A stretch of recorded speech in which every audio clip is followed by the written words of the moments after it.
అంతకంటే ఎక్కువనే ఇచ్చినాం. మస్తుగా పోయినాం, మస్తుగా రిసీవ్ చేసుకున్నాం. మేము కూడా పోయి లైన్లు కట్టి నిలబడి ముఖ్యమంత్రి గారు ఆనాడు మంత్రులు తండోపతండాలుగా ఆయన పిలిస్తే మేము కూడా పోయినాం. 7 ఏళ్ల పాటు తండ్లాడినాం. కానీ నేను ఏమి అడుగుతాం, మొండి చేయి తప్ప ఏముండదు, అంత ఉతకేసే అని చెప్పి 21 అర్థమైంది. అప్పటి నుంచి పోవుడు కూడా బంద్ చేసినాం. ఎందుకంటే ఈ పెద్ద మనిషి వస్తాడు, చేతులు ఉప్పుకుంటూ వస్తాడు, చేతులు ఉప్పుకుంటూ పోతాడు. అటు ఆంధ్రప్రదేశ్కి పోతే అమరావతి కొత్త రాజధాని కట్టుకుంటే అక్కడ తట్టెడు మట్టి లొట్టెడు నీళ్లు తెచ్చిండు తప్ప ఏమి ఇయ్యలే. మనకు కూడా 7 ఏళ్లలో ఏమి ఇయ్యలే. కాబట్టి నేను కలుసుడు దండుగా ఉతకేసి అని చెప్పి మనం పోవుడు బంద్ చేసినాం. సరే, ఈయన కొత్త మురిపం కాబట్టి నిన్న ఆయన పోయిండు, రేవంత్ రెడ్డి పోయిండు, రిసీవ్ చేసుకున్నాడు, సభలో కూడా కలిసి పాల్గొన్నాడు. అవన్నీ బాగానే ఉన్నాయి. కానీ బాధాకరమైన పరిస్థితి ఏంటంటే ఒక కొత్త రాష్ట్రంగా ఎంతో మంది ఆత్మ బలిదానాల తర్వాత, వీరోచిత పోరాటాల తర్వాత, రాజీనామాల తర్వాత ఢిల్లీ మెడలు వంచి సాధించుకున్న తెలంగాణను కేసీఆర్ గారి నాయకత్వంలో మనం గత 10 సంవత్సరాలుగా భారతదేశానికే ఒక ఆదర్శ రాష్ట్రంగా మార్చినాం. ఎన్నో రంగాలలో, 1-2 కాదు, ఎన్నో రంగాలలో భారతదేశమే తెలంగాణ ఆచరిస్తుంది, భారతదేశం అనుసరిస్తుంది అన్నట్టు what Telangana does today India does tomorrow అనే స్థాయికి గత 10 ఏళ్లలో మనం తీసుకొని పోయినాం. ఎక్కడ పోయినా మనం తెలంగాణ మోడల్ గురించి చర్చ. భారతదేశం అంతటా కూడా మంచినీళ్ళు ఇచ్చే పథకానికి స్ఫూర్తి హర్ ఘర్ జల్ అనే మోడీ గారి పథకానికి స్ఫూర్తి మన మిషన్ భగీరథ. భారతదేశం అంతటా అమృత్ సరోవర్ అనే ఒక పథకం పెట్టింది. ఏది? మన చెరువులను బాగు చేసుకునే కార్యక్రమం. దానికి స్ఫూర్తి మన మిషన్ కాకతీయ. అదేవిధంగా భారతదేశం అంతా నగర 1 అనే ఒక కార్యక్రమం పెట్టిండ్రు. దానికి స్ఫూర్తి మన అర్బన్ లంగ్ స్పేసెస్ పేరిట మనం హరితహారం ద్వారా తీసుకున్న కార్యక్రమం. అదేవిధంగా భారతదేశంలోని ఎన్నో కార్యక్రమాలు, మన ఇండస్ట్రియల్ పాలసీ కావచ్చు, ఇంకోటి కావచ్చు, ఇవన్నీ దేశానికే స్ఫూర్తిదాయకంగా మారి ఇవాళ దేశంలోని ఎన్నో పథకాలు, ఉదాహరణకు రైతు బంధు మనం పెట్టిన పథకం 2016-17లో కేసీఆర్ గారు పెట్టిన పథకం. తర్వాత అది కేంద్ర ప్రభుత్వం PM కిసాన్ అని చెప్పి కాపీ కొట్టి వాళ్ళు కూడా పెట్టుకున్నారు. అంటే దేశానికే ఆదర్శంగా మారింది తెలంగాణ మోడల్. తెలంగాణ మోడల్ అంటేనే ఇలా దేశంలోని వివిధ రాష్ట్రాలు, కేంద్ర ప్రభుత్వం కూడా కాపీ కొట్టే పరిస్థితి వచ్చింది. అట్లాంటిది ఈ ముఖ్యమంత్రి రేవంత్ రెడ్డి మోడీ గారిని బుట్టలేసుకోవడానికి, ఆయనను మచ్చిక చేసుకోవడానికి 4 మాటలు చెప్పి ఇచ్చుకం చెప్పి ఆయన ప్రాపకం కోసం నిన్న ఆయన ఏదో మస్కగొట్టాలని చెప్పి ఏం చేస్తున్నాడు, ఏమంటున్నాడు అట మాట్లాడుకుంటా. మొదటి పాయింట్ ఏంటంటే ఆయన బడే బాయ్ అట, ఆయన చోటే బాయ్ అట.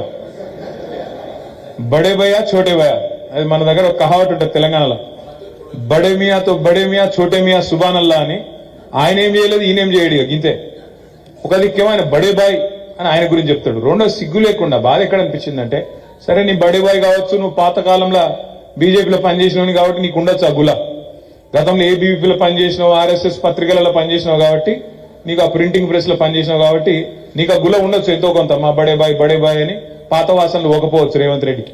కానీ బాధ ఎక్కడ అనిపించిందంటే, ఏ ఆత్మగౌరవం గల తెలంగాణ బిడ్డ కూడా, ఆత్మగౌరవం ఉన్న ఏ తెలంగాణ బిడ్డ కూడా ఇవాళ తెలంగాణ మోడల్ గురించి చెప్తాడు కానీ, మా తెలంగాణ మోడల్ భారతదేశంలో నెంబర్ 1 మోడల్ అని చెప్తాడు కానీ, నీ గుజరాత్ మోడల్ ని కాపీ కొట్టి నేను కూడా నా రాష్ట్రాన్ని మంచిగా వేసుకుంటాను అని చెప్తాడా?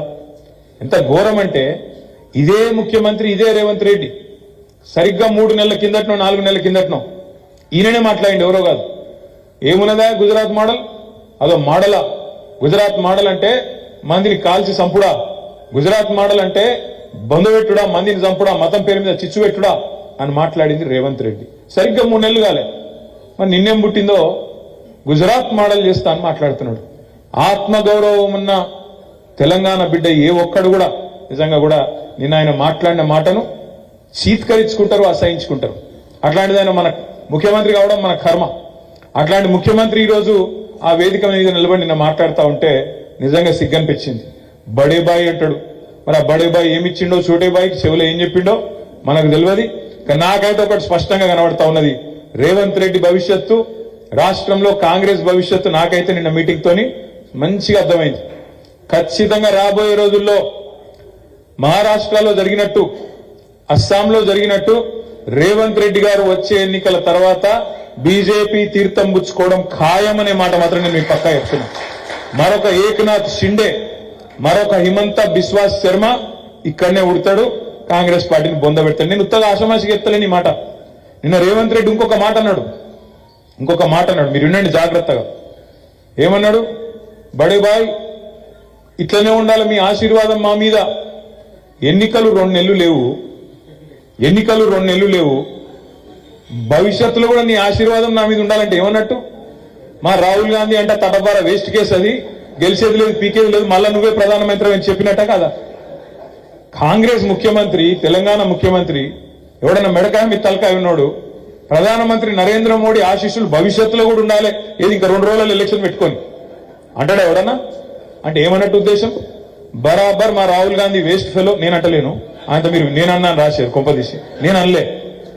రాహుల్ గాంధీ సన్నాసి వేస్ట్ ఫెలో ఆయనతో కాదు, నేను అంటలేను భయ్, ఆయన అన్నాడు. మళ్ళీ చెప్తున్నా మీకు, ఆయనతో కాదు, నువ్వే అయితే మళ్ళీ ప్రధానమంత్రి తెలంగాణ ముఖ్యమంత్రి కాంగ్రెస్ వాడు చెప్తే ఏమనుకోవాలి నాకు అర్థం కాదు. వీళ్ళ దివాలా కోర రాజకీయాన్ని, ఇంత దౌర్భాగ్యపు పరిస్థితుల్లో ఇలా కాంగ్రెస్ పార్టీ ఈ రాష్ట్రంలో ఉన్నది. ఒకసారి ఆలోచించండి, ఏం జరుగుతుంది అసలు ఈ రాష్ట్రంలో? ఎన్ని కథలు చెప్పిండి ముఖ్యమంత్రి. లోన్లు తీసుకోనోళ్ళు ఉరుక్కుంటూ తెచ్చుకోపోండ్రి, 2 లక్షల రుణం తెచ్చుకోండి. కేసీఆర్ 1 లక్షనే మాఫ్ చేసిండు. నేను చేస్తా, డిసెంబర్ 8 వరకు బ్యాంకులకు ఓన్రి తెచ్చుకోండి, 9 తారీఖు నేను వస్తున్నా, సంతకం పెడతా, 2 లక్షల రుణమాఫీ చేస్తా అన్నాడు. 2 రూపాయలు మాఫ్ అయిందా? 2 లక్షలు అన్నాడు. డిసెంబర్ 9 పోయింది, జనవరి 9 పోయింది, ఫిబ్రవరి 9 పోయింది, మార్చి 9 రానే వస్తాను. ఏమైందా రేవంత్ రెడ్డి అంటే రేపు ఎల్లుండి అంటాడు, నేను డిసెంబర్ 9 2023 అని చెప్పినా, 28 అని చెప్పినా, 29 అని చెప్పినా అని అంటాడు. ఆయన మామూలుడు కాదు. నిజంగా తప్పు రేవంత్ రెడ్డిది కాదు. నిజంగా రేవంత్ రెడ్డి గారిని అభినందించాలి. ఒక విషయం రేవంత్ రెడ్డి గారిని ఒక విషయంలో అభినందించాలి. ఏ విషయంలో? ఆయన చాలా స్పష్టతలో ఉన్నాడు. ఎంత మంచిగా చెప్పిండు ఆయన. ప్రజలు మోసపోవాలనే కోరుకుంటారు, మోసం చేసేటోళ్ళనే నమ్ముతారు. టీవీలో చెప్పిండి, ఇదేం సాటమాట కూడా చెప్పలే ఆయన. మోసం చేసేటోళ్ళనే నమ్ముతారు, కాబట్టి మేము మోసపు మాటలే చెప్తాం, మోసపోతే మీ కర్మ అన్నాడు. అందుకే ఇప్పుడు నేను అక్కడ పోయినా, నేను రామలక్ష్మణులపల్లి అని ఒక ఊరుంటుంది ముస్తాబాద్ మండలంలో, ఆడికి పోయినా. అక్కడ రేణుకా ఎల్లమ్మ గుడి కడితే ఆడ దేవుడికి దండం పెట్టుకోమంటే పోయి బయటికి రాగానే 5-6 గ్రామాల రైతులు వచ్చిండ్రు. కొండాపూరోళ్ళు, పదిరోళ్ళు, రామలక్ష్మణుల పల్లెళ్ళు, ఆ చుట్టుపక్కల గ్రామాల రైతులందరూ, హరిదాస్ నగర్ వాళ్ళు, అందరు ఆవునూరు వాళ్ళు, వాళ్ళందరూ వచ్చిండ్రు. వచ్చి అన్న పంటలు ఎండిపోతాయి, పొలాలు ఎండిపోతాయి, జర నీళ్ళు ఇప్పి అన్నారు. ఏం చెప్పాలి నేను వాళ్ళకు? పొలాలు ఎండిపోతాయి, నీళ్ళు ఇప్పి అని అడిగాను. నేను ఒకటే అన్న వాళ్ళని, మీకు యాదికుందా?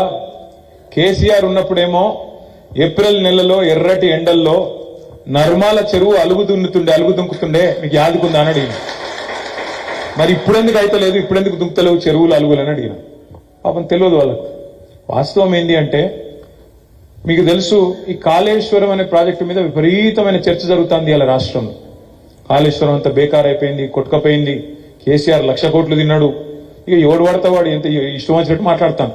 ముఖ్యమంత్రి నుంచి మొదలు పెడితే కింద ఉండే కాంగ్రెస్ సన్నాసి లోకల్ కాంగ్రెస్ కార్యకర్తలు కూడా ఎవరికి ఎంత తెలిస్తే అంత నోటికి వచ్చినట్టు వరుతారు. అసలు ఏంది కాళేశ్వరం? మేము కూడా అందుకే మన అందరం పోయినాం.